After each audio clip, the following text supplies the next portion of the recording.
Welcome back to my channel. আর একটা নতুন ভিডিওতে আপনাদের সবাইকে স্বাগত। আজকে সানডে, তো সবাইকে গুড মর্নিং জানিয়ে আমার ভিডিওটা শুরু করছি।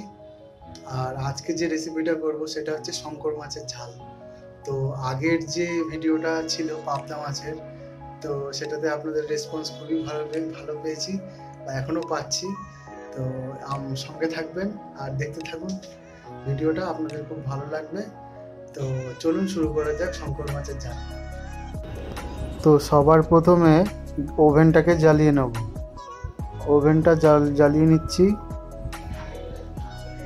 ওভেনটা জ্বালিয়ে নেওয়ার সাথে সাথে আমি এর মধ্যে কড়াইটাও চাপিয়ে দেবো ওভেনের ওপরে। ওভেনের ওপরে কড়াইটা চাপিয়ে দিলাম। এবার দিয়ে দিলাম সর্ষের তেল। সর্ষের তেলটা একটু গরম হয়ে আসলে তখন এর মধ্যে দিয়ে দিতে হবে নুন হলুদ মাখিয়ে রাখা শঙ্কর মাছগুলো। শঙ্কর মাছগুলোকে একে একে একটু গ্যাপ করে করে করে করে দিয়ে দেবেন, যাতে একে অপরের সাথে লেগে না যায়। কারণ শঙ্কর মাছ যে ছালটা হয় ওটা কিন্তু ম্যাক্সিমাম টাইমে কড়াইয়ের সাথে লেগে যাওয়ার চান্স থাকে।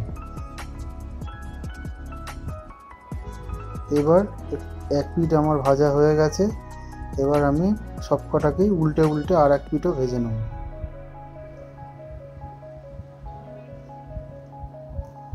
এরকম করে যখন আপনারা দেখবেন যে একটু লালচে করে ভেজে এসছে, মানে ভাজা হয়ে যাচ্ছে, তখন এটাকে তুলে নিতে হবে। যেমন আমার এটা ভাজা হয়ে গেছে, তো আমি এটাকে এখন তুলে নেব।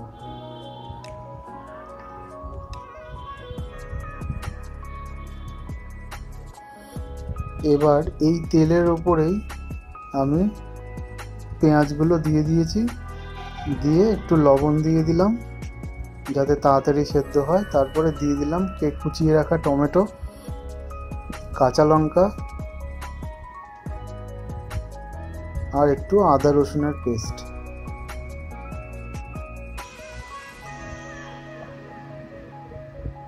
তারপরে এটাকে ভালো করে আমি কষিয়ে নেব, যতক্ষণ না টমেটোগুলো একটু মেল্ট হয়ে যাবে ততক্ষণ একটু গলিয়ে নেব। তারপরে আমি একটু লবণ দিয়ে দিলাম যাতে তাড়াতাড়ি এটা গলে যায় এবং সেদ্ধটা হয়ে যায়।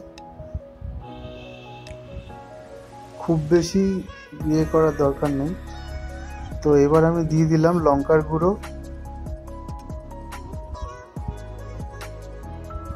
আর এর সাথে দিয়ে দিলাম জিরের গুঁড়ো।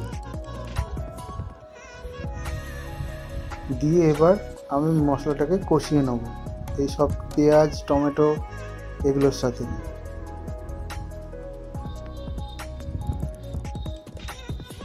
আমার মশলাটা কষানো হয়ে গেছে। এবার আমি এর মধ্যে কেটে রাখা আলুগুলো দিয়ে দিলাম। আপনারা চাইলে আলু দিতেও পারেন, নাও দিতে পারেন। এবার আমি আলুগুলোকেও একটু মশলার সাথে কষিয়ে নেব। ভালো করে উল্টে পাল্টে কষিয়ে নিতে হবে।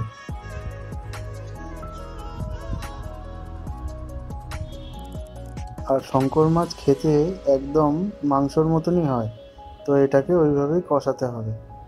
আমি অল্প পরিমাণ জল দিয়ে দিলাম, কারণ তলায় লেগে যাওয়ার চান্স থাকে।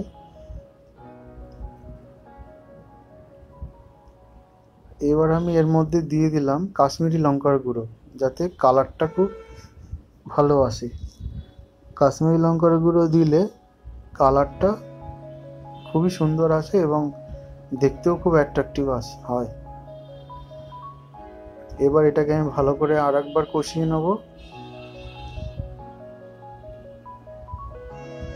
আমার মশলাটা কষানো হয়ে গেছে আলুর সাথে। তো আমি এবার এর মধ্যে গ্রেভি করার জন্য জল দিয়ে দেবো। গ্রেভি যার যেরকম যতটা লাগবে ততটাই জল অ্যাড করবেন।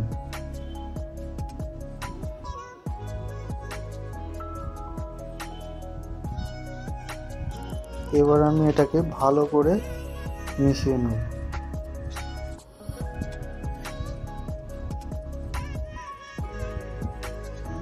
ভালো করে মিশিয়ে নেওয়ার সাথে সাথে ঝোলটা যখন ফুটতে থাকবে, মানে এরকম ফুটতে থাকবে, তখন এর মধ্যে একটু ঢাকা দিয়ে রাখবো কিছুক্ষণের জন্য। আমাদের গ্রেভিটা মোটামুটি রেডি হয়ে এসছে। তো এখন আমরা এর মধ্যে ভেজে রাখা যে শঙ্কর মাছগুলো সেগুলো দিয়ে দেবো।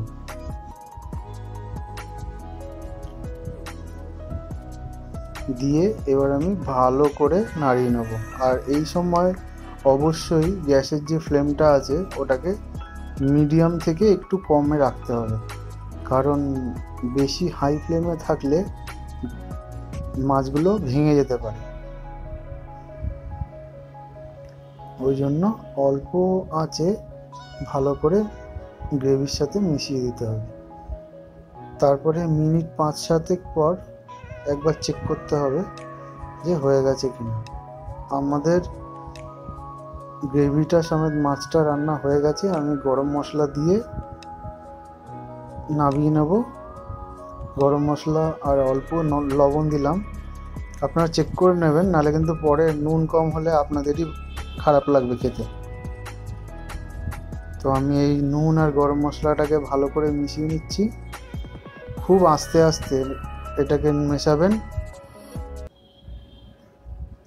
তো এবার আমার মোটামুটি মেশানো হয়ে গেছে আর রান্নাটাও কমপ্লিট হয়ে গেছে। তো এবার আমি একটা পাত্রে এটাকে সার্ভ করে নেব।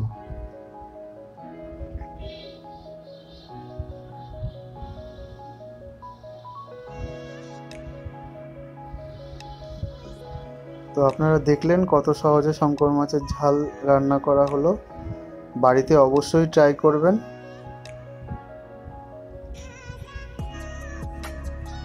ভিডিওটা ভালো লেগে থাকলে প্লিজ লাইক, কমেন্ট এবং সাবস্ক্রাইব করে সঙ্গে থাকবেন। আর আমি আরও নতুন নতুন ভিডিও আপনাদেরকে দেওয়ার চেষ্টা করব। আর তো চলুন, আজকের মতন টাটা।